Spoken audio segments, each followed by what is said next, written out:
Robinson. Mars, the red planet.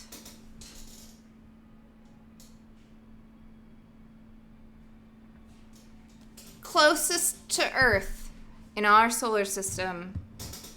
Surely life must exist on it? We dreamt about the builders of the canals we could see by telescope.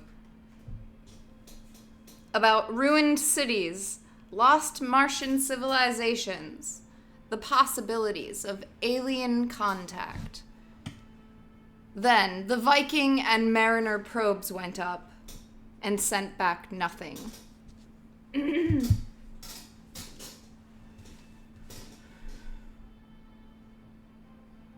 Mars was a barren planet, lifeless, sterile, uninhabited.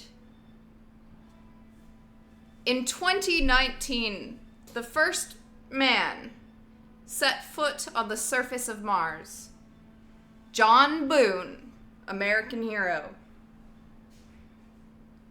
In 2027, 100 of the Earth's finest engineers and scientists made the first mass landing. Their mission? To create a new world. To terraform a planet with no atmosphere, an intensely cold climate, and no magnetosphere into an Eden full of people, plants, and animals. It is the greatest challenge mankind has ever faced. The ultimate use of intelligence and ability. Our finest dream.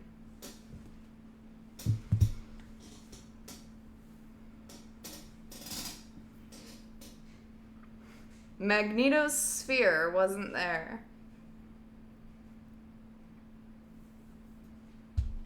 John is either from Minnesota or Ohio.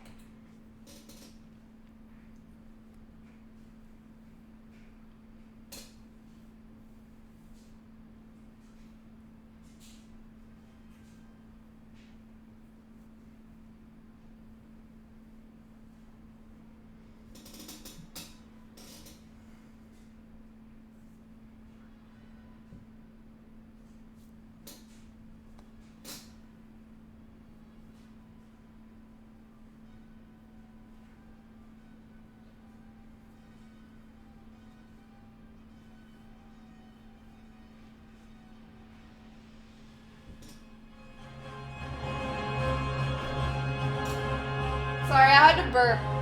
I'm super hungry too. I don't know. Oh my god. Okay. Sorry, I was just overcome with emotion.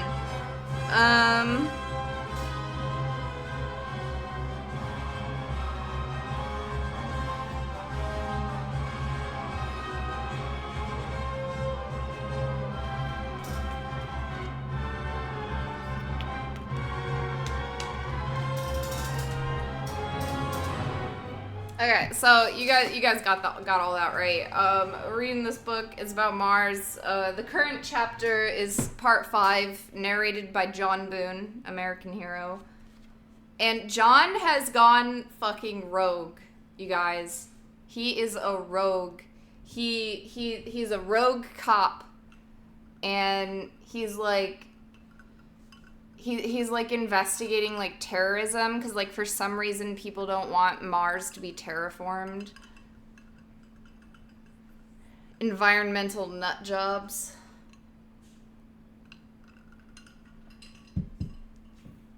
Trying to protect the plants and animals on Mars even though there are no plants and animals on Mars. Duh. So anyways, John's trying to find out who's sabotaging the mission. And he's going around and he's like investigating, and then the FBI gets involved and he goes rogue because he's like, this town's only big enough for one authority, and that's John Boone. He's a really cool guy though, like he's chill. You know, he's a special man, you know? He's like, only I can get the job done. And if you're gonna fight the power, don't fight fair, because you'll never win. And then they try to plant a body on him. They literally murder a hooker and plant him in his bed. And so then John has to, like, you know, use his top wits, and he outsmarts the feds. And he hides the body. So then the feds are like, we know you've got a body in your room. And he's like, oh yeah? Take a look. And then there's no body in his room, and everybody freaks out. And then John goes outside to, like, brood in the storm. He's gonna, like, his cape will be whipping about him as he looks over the overcast sky. But then he actually goes outside, and the storm is over. Okay, real ones know what I'm talking about. There was a 2-year storm, a 2-year dust storm on Mars, and it finally ended. And now they're gonna have now they're gonna throw a party. They're gonna throw the house party of the year on Olympus Mons.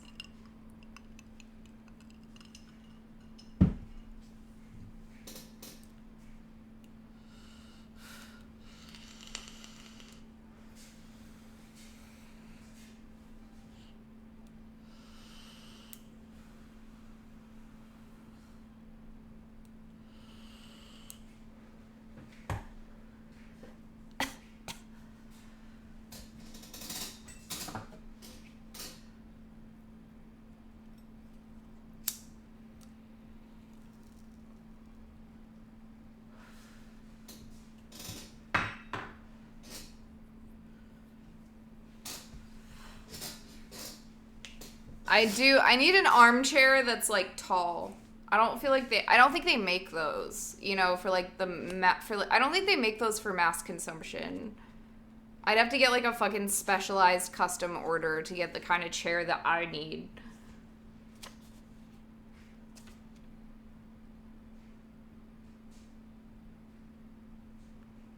Yeah, so people are trying to frame John for murder. They're trying to frame him for...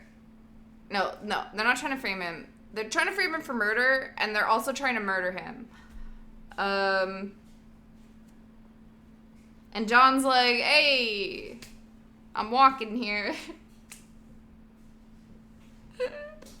As literally, like, a piano drops, like, 1 second after he walks by. Okay, Olympus Mons is a shield volcano, and therefore a cone that is not steep in most places. Its great height resulting from its even greater breadth. It is 25 kilometers higher than the surrounding plain, but 800 kilometers across. So its slope averages about 6 degrees. 25 kilometers higher than the surrounding plains, but 800 kilometers across. So its slope averages about 6 degrees. But around the circumference of its great bulk, there is a circular escarpment some 7 kilometers high. And this spectacular cliff, twice as tall as that at Ekus Overlook, is in many places close to vertical. Sections of it had already lured the few climbers on the planet, but no one had yet succeeded in climbing it. And for most of the inhabitants of the planet, it remained merely a spectacular impediment on the way to summit Caldera. On the way to the summit Caldera. Travelers on the ground made it up the escarpment by way of a wide ramp on the north side, where one of the last lava flows had overrun the cliff. Areologists told tales of what it must have been like, of a river of molten rock 100 kilometers wide, too bright to look at, falling 7,000 meters onto the black lava-crusted plain, piling higher and higher and higher. This spill of lava had left a rampway with nothing more than a slight jog in it, where the escarpment had been overrun. It was an easy ascent, and after it, an uphill drive of some 200 kilometers took one to the rim of the caldera. The summit rim of Olympus Mons is so broad and flat that while it has an excellent view down into the many-ringed caldera, the rest of the planet cannot be seen from it. Looking outward, one sees only the outer edge of the rim, and then the sky. But on the south side of the rim, there is a small meteor crater with no name, but its map designation, THA-ZP.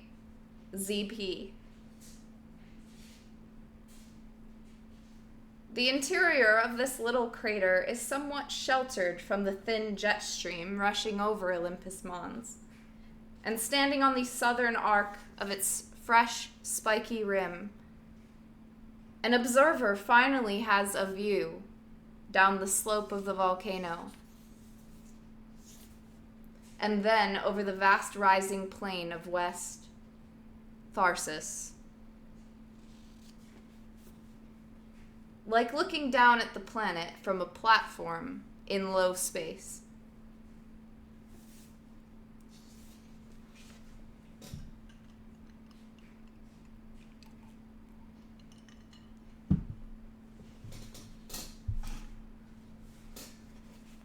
It took almost 9 months before the asteroid was brought to a rendezvous with Mars. The thing this book got most wrong about the future is the lack of Twitch streaming and vaping. Thank you.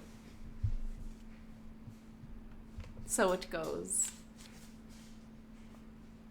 It took almost 9 months before the asteroid was brought to a rendezvous with Mars, and word of John's celebration had time to get around. So wait, I think maybe they're actually celebrating the space elevator. I don't remember. I'm not going to go back to look at what the party's for. I thought it was the end of the storm, though. But word of John's celebration had time to get around. So they came in scattered rover caravans, in 2s and 5s and 10s, up the north ramp and around to the southern outer slope of ZP. And they erected a number of big crescent-shaped, clear-walled tents. End of the storm? Okay. And they erected a number of big crescent-shaped, clear-walled tents with rigid, clear floors that stood 2 meters off the ground, resting on clear entry stalks. They were the very latest in temporary shelter, in fact, and all set with their inner arcs facing uphill. So that when they were done, they had a row of crescents stacked like stairs, like greenhouse gardens on a terraced hillside, overlooking the immense sweep of a bronze world. Every day for a week, the caravans arrived, and dirigibles labored up the long slope, and were tethered inside ZP, filling it so that the interior of the little crater looked like a bowl of birthday balloons. The size of the crowd surprised John, as he had expected only a few friends to travel to such a remote site. It was yet another proof of his inability to comprehend the planet's current population. There were nearly 1,000 people gathered there together. It was amazing. Although many were faces he had seen before, and quite a few he knew by name. So it was a collection of friends, in a way. It was as if a hometown that he hadn't known existed had suddenly sprung up around him. And since so many of the first 100 had come, 40 of them in all, including Maya and Sax, Anne and Simon, Nadia and Arkady, Vlad and Ursula, and the rest of the Acheron group, Spencer, Rhea, Alex, and Raoul, and Janet, and Mary, and Dimitri, and Elena, and the rest of the Phobos group, and Arnie, and Sasha, and Yeli, and several more, some of which he hadn't seen in 20 years. Every one he was close to, in fact. Except for Frank, who had said he was too busy. And Phyllis, who hadn't replied to the invitation at all. And it wasn't just the first 100. Many of the others were old friends as well. Or friends of friends. A lot of Swiss, including the road-building gypsies. Japanese from all over. Most of the Russians on the planet. His Sufi friends. And all of them scattered up and down the terraced crescent tents. In collections of caravan groups and dirigible teams, rushing from time to the locks to greet the latest arrivals. During the days, many of them wandered around outside the tents, collecting loose rock from the great curved slope. The ZP meteor's impact had scattered chunks of brecciated lava everywhere, including Shishtovite shatter cones like pottery shards. Some dead black, others a bright blood red, or flecked with impact diamonds. An aerological team from Greece started laying these in a pattern on the ground under the raised floor of their tent, and they had brought a little kiln with them so they could glaze some shards yellow or green or blue to accent their designs. This idea caught on as soon as others saw it, and within 2 days each clear tent floor stood over a flagged parquet with a mosaic design. Circuitry maps, pictures of bird and fish, fractal abstracts, Escher drawings, the Tibetan calligraphy spelling Om Mani Padme Hum. Maps of the planet and of smaller regions, equations, people's faces, landscapes, and so on. Oh my God, Rord, that's all I dream about. I mean, I wish I dreamed about that, but I'd like to know. And so on. Om Man Padme Hum. Indeed.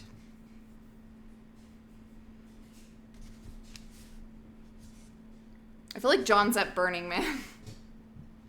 The whole thing is just Burning Man.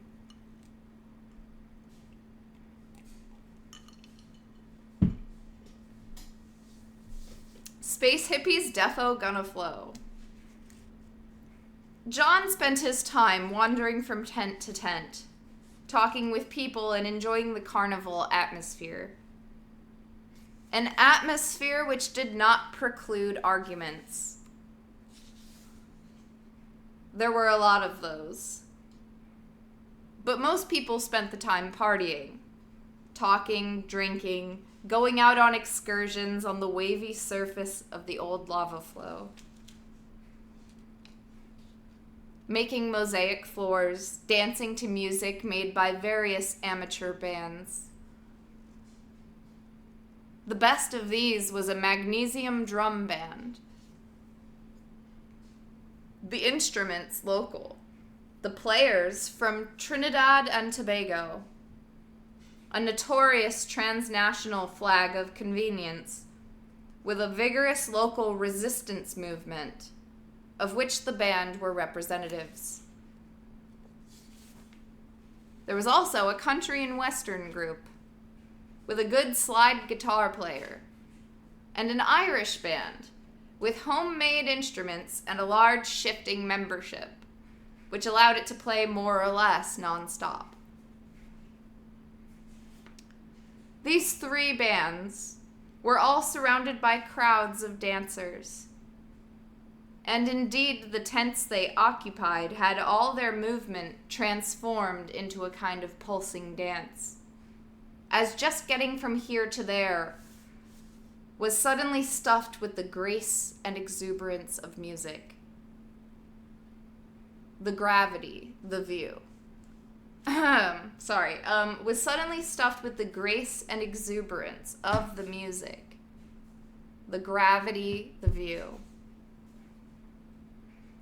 So it was a great festival, and John was pleased, partying hard in every waking moment. He didn't need any Omegendorf or Pandorf. Once, when Marian and the Senzanina crowd hustled him in a corner and started passing tabs around, he could only laugh. "I don't think so right now," he said to the young hotheads, waving a hand weakly. "It'd be carrying coals to Newcastle at this point. Really, it would."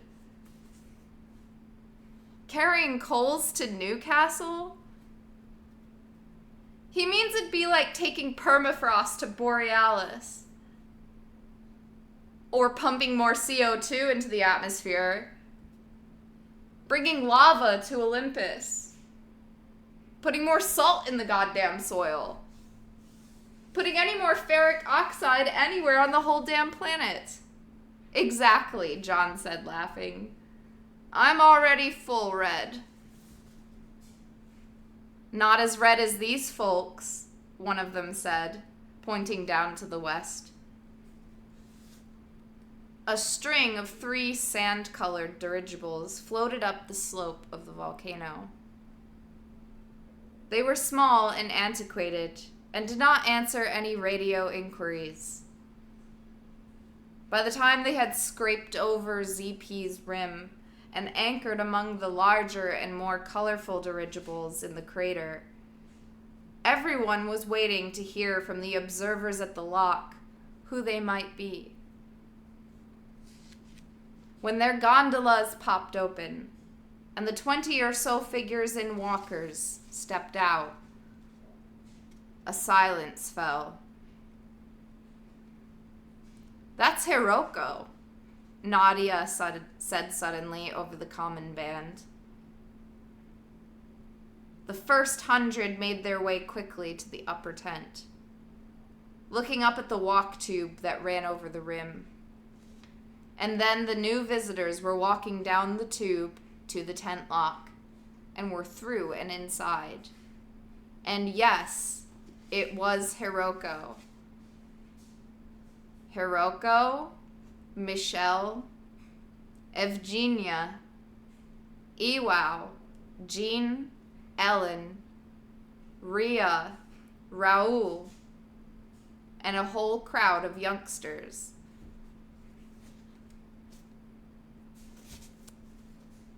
Shrieks and shouts pierced the air.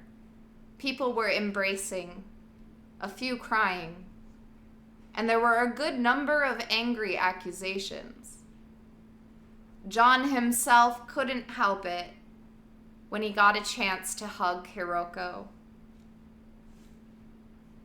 All those hours in his rover, worrying about things, wishing he could have talked to her, now he took her shoulders in his hands and almost shook her, ready for hot words to pour from his throat. But her grinning face was so much like his memory of her, and yet not, that her face blurred and flowed in his vision. from what he expected to see to what he saw. He was confused enough by this hallucinatory smear, in his feelings too, that he only said, "Oh, I've wanted to talk to you so." "And me to you," she said, although it was hard to hear her in the din. No, they said Michelle is there. They said Michelle rocked up to the party with Hiroko, dude. It's fucking crazy.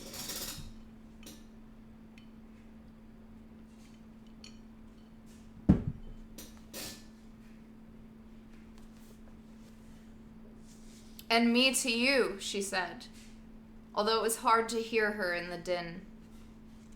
Nadia was intervening between Maya and Michelle.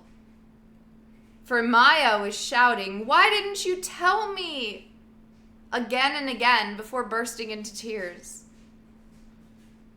John was distracted by this, and then he saw Arkady's face over Hiroko's shoulder, bunched in an expression that said there's going to be questions answered later. And he lost his train of thought. There were going to be some hard things said. But still, here they were. Here they were. Down in the tents, the noise level had jumped 20 decibels. People were cheering their reunion.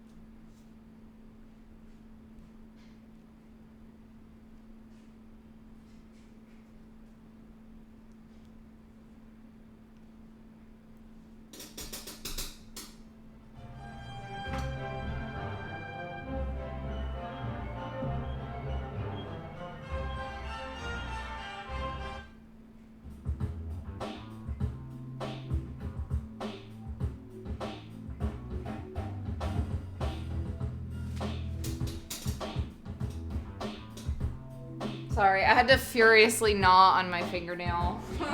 It's embarrassing, but I'd rather tell you the truth.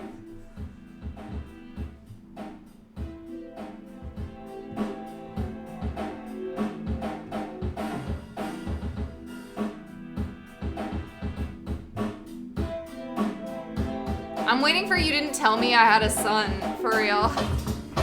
There's a lot of things to be said right now.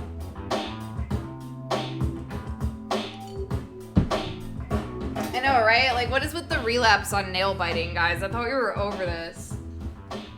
It must be the moon. Confirmed. Worldwide hysteria.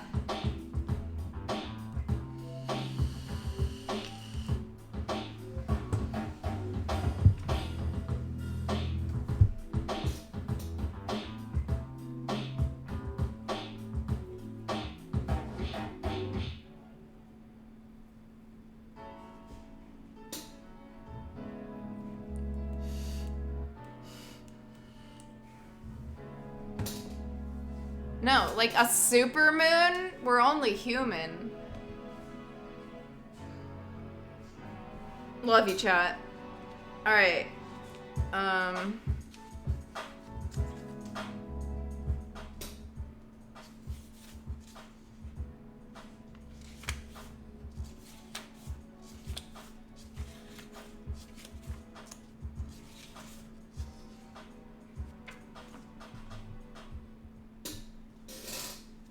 So cool they're all back together. Yeah, gang's all here. Late in the afternoon, John convened the first 100, now numbering almost 60. They gathered in the highest tent by themselves and looked out over those below and the land beyond. Potent. It was all so much huger than Underhill and the tight, rocky plain around it. Everything had changed, it seemed. The world and its civilization, all grown vastly larger and more complicated. And yet there they stood, nevertheless, All the oh-so-familiar faces changed. Aged in all the ways human faces age. Time texturing them with erosion, as if they had lived for geological ages, giving them a knowing look, as if one could see the aquifers behind their eyes. And they were in their 70s now, most of them. And the world was indeed larger, in many different ways. After all, it was now quite possible that they were destined to watch each other age a lot more if they were lucky. It was a strange sensation. So they milled about, looking at the people in the tents below, and beyond them to the variegated orange carpet of the planet. And the conversations rushed this way and that in quick, chaotic waves, creating interference patterns, so that sometimes they all went still at once, and stood there together, stunned or bemused, or grinning like dolphins. In the tents below, people occasionally looked up through the plastic arcs at them, curious to catch a glimpse of such a historic meeting. Finally, they sat in a scattering of chairs, passing around cheese and crackers and bottles of red wine. John leaned back in his chair and looked around. Arkady had one arm over Maya's shoulders, the other over Nadia's, and the three of them were laughing at something. The three of them were laughing at something Maya had said. Sax was blinking in his owlish pleasure, and Hiroko was beaming. John had never seen that look on her face in the early years. It was a shame to disturb such a mood, but there would never be a good time, and the mood would return. So, in a quiet moment, he said to Sax in a clear, loud tone, "I can tell you who's behind the sabotages." Sax blinked. "You can?" "Yes." He looked Hiroko in the eye. "It's your people, Hiroko." That sobered her, though she still smiled. But it was the contained, private smile of old. No, she said mildly and shook her head. "You know I wouldn't do that." "I figured not. But your people are doing it without your knowledge. Your children, in fact. Working with the coyote." Her eyes narrowed, and she threw a quick glance down at the tents below.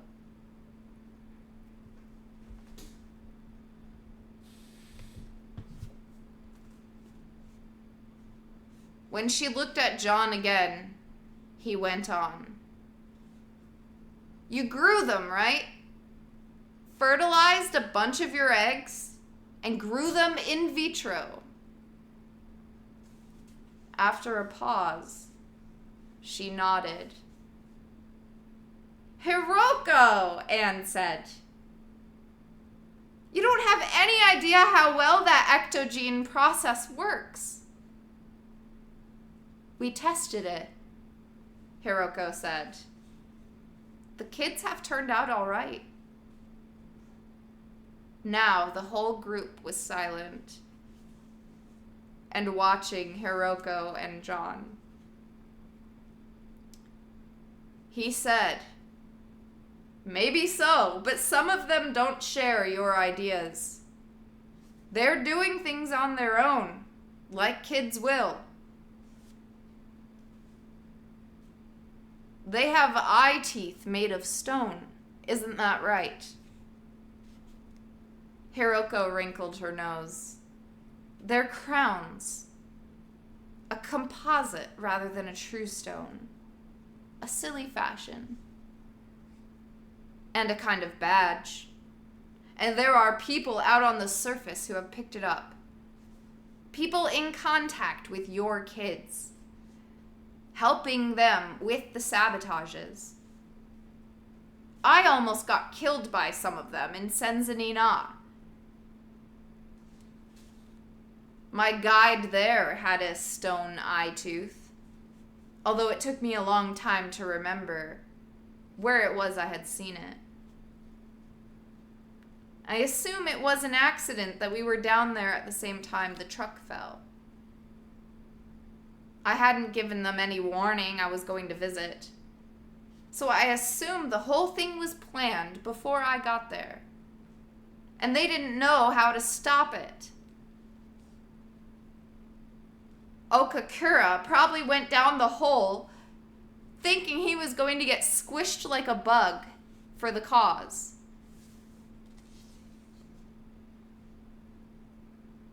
After another pause, Hiroko said, "Are you sure?" "I'm pretty sure. It was confusing for a long time, because it's not just them. There's more than one thing going on. But when I remembered where I had seen that first stone tooth, I looked into it. And I found out that the whole shipment of dental equipment from Earth arrived empty back in 2044. A whole freighter ripped off. It made me think I was onto something. And then the sabotages kept happening in places and at times when no one who was in the net could have possibly done it.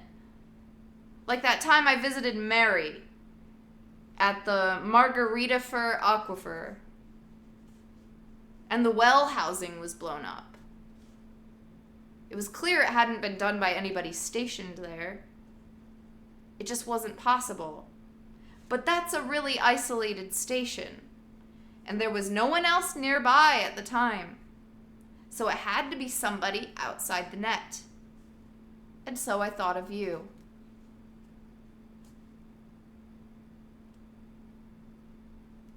He shrugged apologetically. When you check it out, you find out that about half of the sabotages simply couldn't have been done by anyone in the net. And in the other half, someone with a stone tooth was usually spotted in the area. It's become a pretty widespread fashion now, but still. I figured it was you, and I had my AI do analysis, which showed that about 3/4 of the cases have happened in the lower southern hemisphere. That, or else inside a 3,000-kilometer circle with the chaotic terrain at the east end of Marineris as its center point. That's a circle that holds a lot of settlements. But even allowing for that, it seemed to me the chaos was a logical place for the saboteurs to hide. And we've all figured for years that was where you folks went when you left Underhill.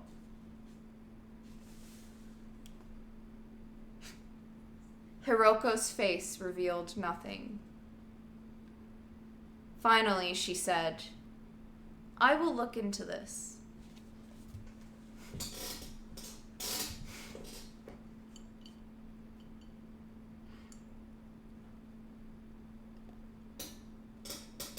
I will look into this. Good. Sachs said, "John, you said there was more than one thing going on?" John nodded. It hasn't just been sabotage, you see. Someone's been trying to kill me. Sax blinked, and the rest of them looked shocked. At first, I thought it was the saboteurs, John said, trying to stop my investigation. It made sense, and the first incident really was an act of sabotage. So it was easy to get that confused. But now, I'm pretty sure that time was a mistake. The saboteurs aren't interested in killing me. They could have done it. They could have done it, and they didn't. One night, a group of them stopped me, including your son, Kase, Hiroko, and the coyote, who I take it is the same stowaway that you were hiding on the Ares. This caused an uproar. It looked like a fair number of them had had suspicions about this stowaway. And Maya was on her feet, pointing a dramatic finger at Hiroko, crying out. John shouted them all down, forged on. Their visit, the visit. That was the best proof of my theory about the sabotages, because I managed to get a few skin cells off of one of them. And I was able to get his DNA read and compared with some other samples found at the sabotage sites. And this person had been there. So those were the saboteurs. But they weren't trying to kill me. Obviously. But one night, at Hellas Low Point, I was knocked down, and my walker was cut open. He nodded at his friends' exclamations. That was the first intentional attack on me. And it came pretty soon after I went up to Pavonis and talked to Phyllis and a bunch of transnational types about internationalizing the elevator and so on. Arkady was laughing at him, but John ignored him and forged on. After that, I was harassed several times by Unoma investigators that Helmut allowed to come up. And he did that under pressure from those same transnationals.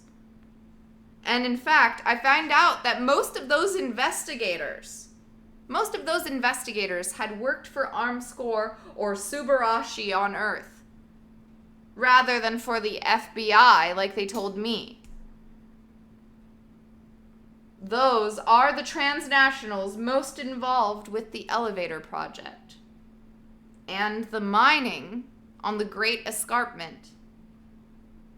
And now they've got their own security people established everywhere. And this roving team of so-called investigators. And then, just before the big storm ended, some of those investigators tried to get me accused of that murder that happened at Underhill. Yes, they did. It didn't work. And I can absolutely prove it was them. But I saw two of them working on the setup. And I think they killed that man too, just to get me in trouble, to get me out of their way.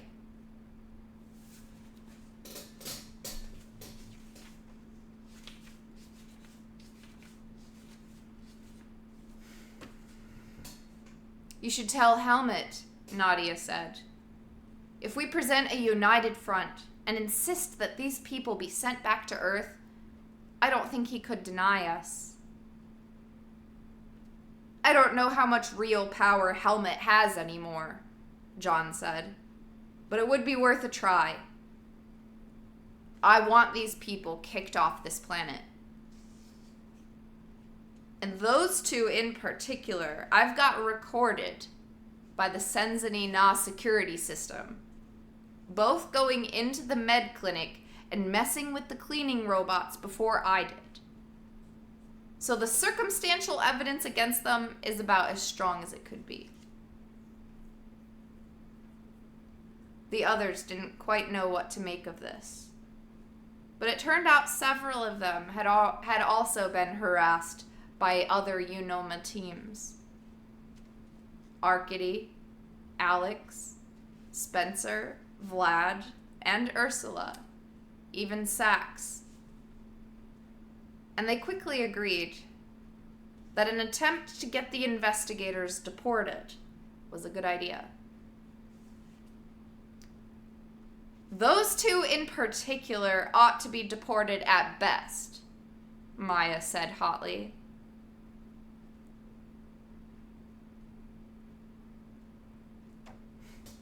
Sax simply tapped his wrist pad and called Helmet up on the phone right then and there.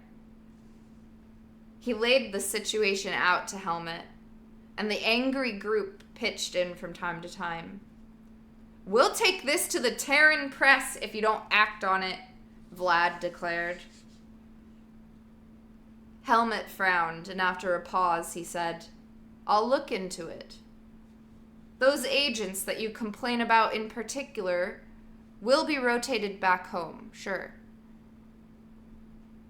Check their DNA again before you let them go," John said. "The murderer of that man in Underhill is among them. I'm sure of it." "We will check," Helmet said heavily. Sax cut the connection, and John looked around at his friends again. "Okay," he said.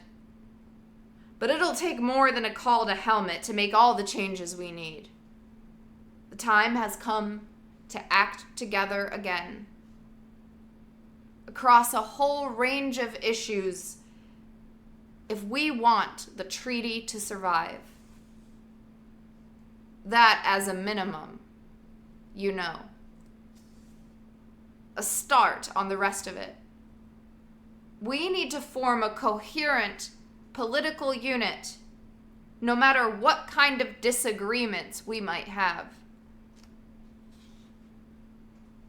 It won't matter what we do," Sax said mildly, but he was jumped on immediately in an incomprehensible babble of competing protests. "It does matter," John said. John cried. "It does matter. We've got as much chance as anyone does of directing what happens here." Sax shook his head. But the others were listening to John, and most seemed to agree with him.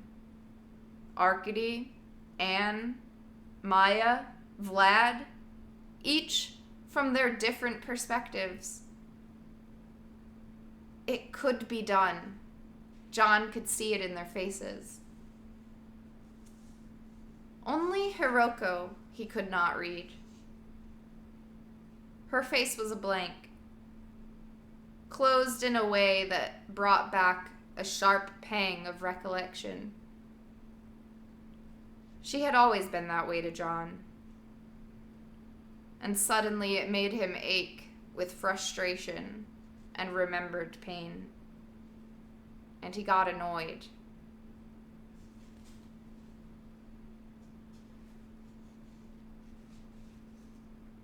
He stood and waved a hand outward. It was nearing sunset, and the enormous curved plate of the planet was dappled with an infinite texture of shadows. "Hiroko, can I have a word with you in private? Just for a second. We can go down into the tent below here. I just have a couple questions, and then we can come right back up." The others stared at them curiously. Under that gaze, Hiroko finally bowed and walked ahead of John to the tube down to the next tent. Okay. I gotta decide if I want to try to finish this chapter. Because, like you guys said, there's actually exactly 10 pages left in part 5. But that seems like a lot. But also, if I don't read 10 pages, like this is 10 pages. So imagine how many pages I have left to read. And I really want to... I don't know if I should try to read... Like, I don't know. I feel like I should read faster.